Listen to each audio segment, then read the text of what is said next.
ഇന്ന് വയമ്പിനെ കുറിച്ചാണ് പറയുന്നത് കേട്ടോ. വയമ്പിൻ്റെ ചെടിയാണ് ചട്ടിയിൽ കാണുന്നത്. ഒരു വർഷത്തോളമൊക്കെ ആയി ഈ ചെടി നട്ടിട്ട്. നല്ല ഇങ്ങനെ ഇല പിടിക്കുമ്പോൾ തന്നെ ഇതിന് നല്ല സുഗന്ധമുണ്ട്. കുട്ടികൾക്ക് പണ്ടൊക്കെ തേനും വയമ്പും വായിൽ വെച്ച് കൊടുക്കാറുണ്ട്. നാക്കിൽ ഇത് വെച്ച് കൊടുക്കുന്നതിലെ വയമ്പാണ് ഇത്. അന്നൊക്കെ പറഞ്ഞിരുന്നത് കുട്ടികളുടെ പ്രതിരോധ ശേഷി വർദ്ധിപ്പിക്കാനാണ് ഇത് കൊടുത്തിരുന്നതെന്നാണ്.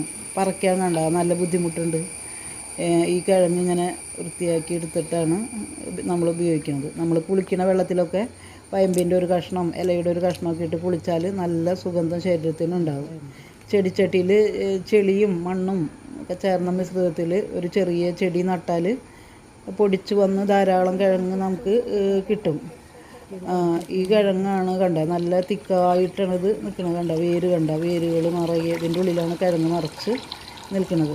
ഒരു വർഷമൊക്കെ ആയ വയമ്പിൻ്റെ തൈയാണ് ഇത്.